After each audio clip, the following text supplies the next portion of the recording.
berarti bisa saja puasa weton itu dikategorikan sebagai puasa Sunnah mutlakoh. Tetapi niatnya, ini niatnya. Niatnya jangan niat puasa weton. Saya ingin niat puasa karena Allah. Saya ingin niat puasa karena mendapatkan ridha Allah. Lah puasa itu dilakukan pas hari kelahiran.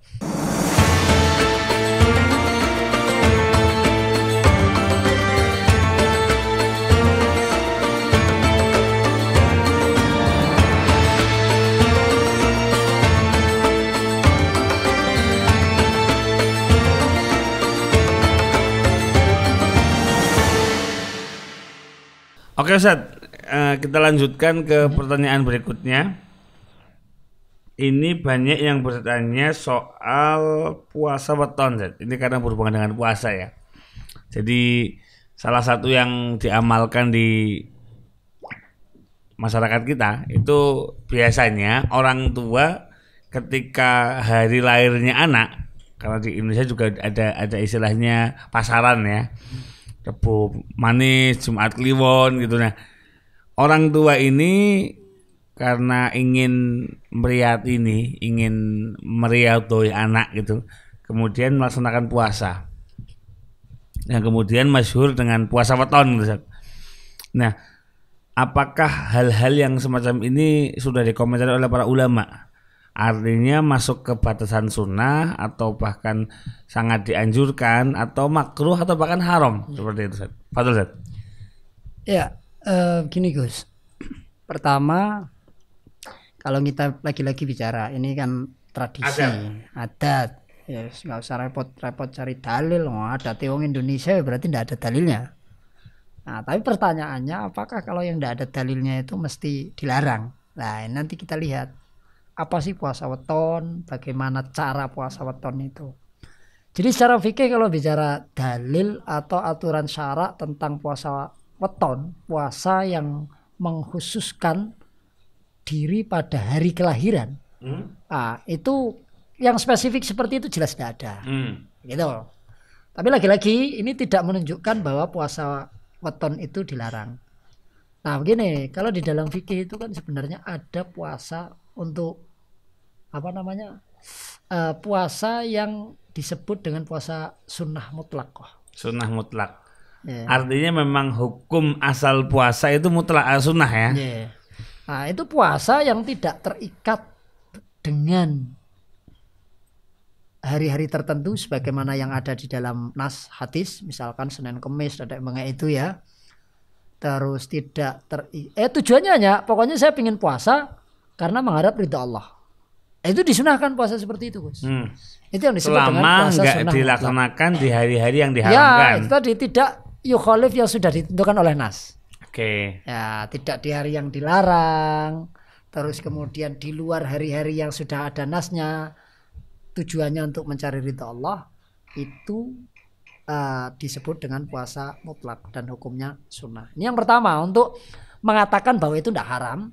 Berarti bisa saja puasa weton itu dikategorikan sebagai puasa sunnah mutlakoh. Tetapi niatnya, ini niatnya. Niatnya jangan niat puasa weton. Saya ingin niat puasa karena Allah. Saya ingin niat puasa karena mendapatkan ridha Allah. Lah puasa itu dilakukan pas hari kelahiran. Nah kemudian mengambil momen hari kelahiran. Itu ada dasarnya enggak? Wadah kalau itu, Gus.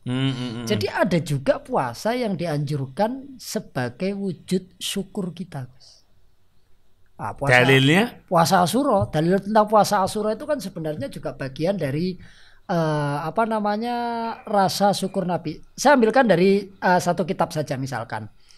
Wa qaulul jumhur asah walakinnal ayyam allati yahdusu fiha hawadis min ni'amillah ala ibadi law shamaha ba'duna syukran min ghairi ittikhadhiha 'aidan kana hasanan. Itu dari istidlalan dari kitab Fathul Bari. Oke. Istidlalan, nah ini mengambil dalil bisyamin Nabi sallallahu alaihi wasallam Asyura lamma akhbarahul yahud bisyami Musa lahu syukron. Ini yang pertama. Artinya?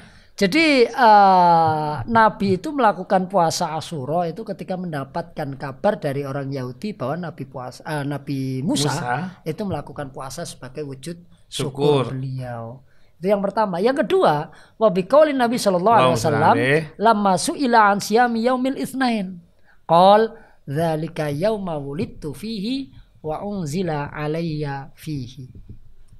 Nah, gitu loh. Jadi saya puasa di hari Senin. Katanya orang, kenapa kok puasa hari Senin? Karena hari itu aku hari dilahirkan. Nah, ini kan spesifik bicara tentang momen kelahiran. Sayang Nabi dulu nggak tahu ya wetonnya apa ya. Weton itu sebenarnya kan yaumul wiladah. Yaumul wiladah. Jadi cuman pakai bahasa Jawa saja. Ini khusus untuk puasanya ya. Tapi kalau ada ritual-ritual yang lain. Nah, ini menarik Ustaz. Karena gini, biasanya nggak cuma puasa, tapi ibunya mungkin bikin bubur, bikin makanan dan sebagainya. Ini bagaimana korelasinya dengan hukum syar'i gitu? Saya kira tidak masalah selama buburnya dimakan loh ya.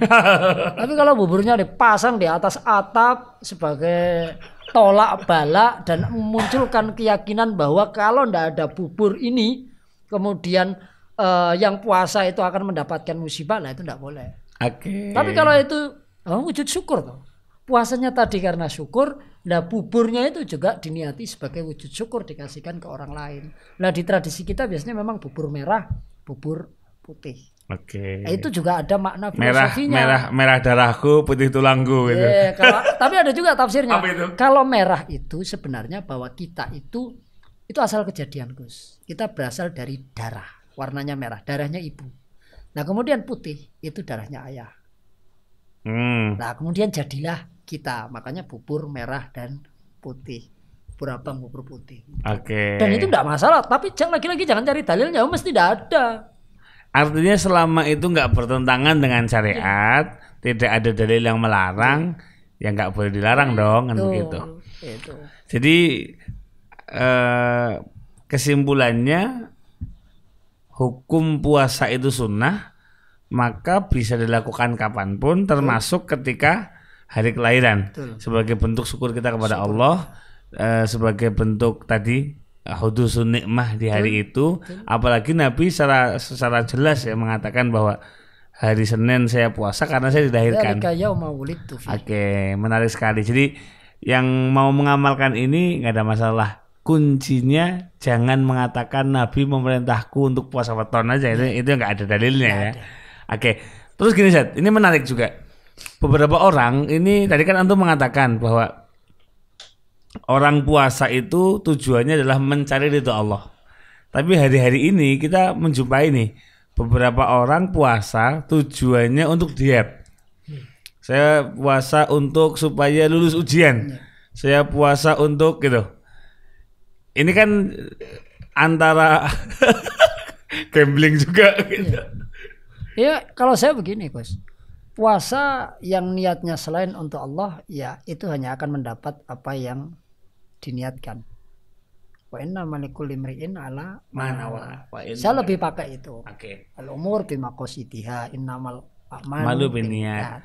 Nah, artinya begini Zat, apakah tujuan tadi saya ini mau ujian nih, supaya ujian saya dipermudah gitu, saya tak Senin Kemis gitu, saya tak puasa gitu kan. Ada yang supaya saya sehat, supaya saya tubuhnya ini ideal, saya puasa. Ini kan berarti antara mencari ridho Allah gitu ya, sama kita juga punya tendensi. Itu bagaimana? Kalau saya sederhana sebenarnya. Sudah niatkan puasa yang syar'i saja, tapi ambil momen-momen itu. Misalkan kita tidak bisa mulazamah dengan atau mendawamkan puasa Senin Kemis. Ya menjelang ujian puasa Senin Kemis saja nggak apa-apa. Tapi jangan dicampur-campurkan niatnya. Ya Allah saya niat puasa Senin Kemis karena mengharap ridhomu dan tidak mengendak saya. Itu niat itu kan persoalan yang kalau di dalam fikih itu yang sakral.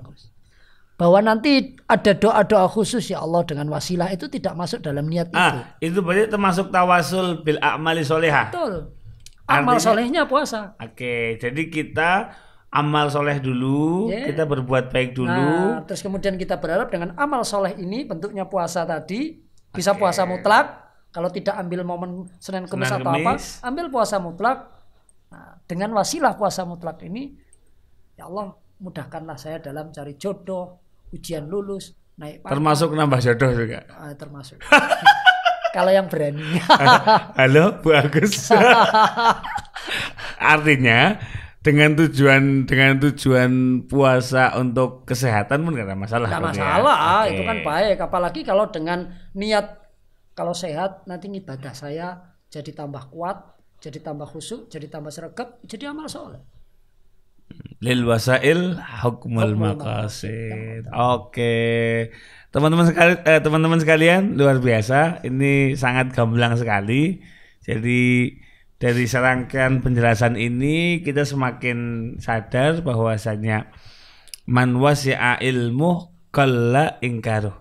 Orang itu kalau semakin luas cakrawalannya, semakin banyak baca referensi, maka akan semakin simpel melihat sesuatu, tidak gampang protes, tidak gampang menyalahkan.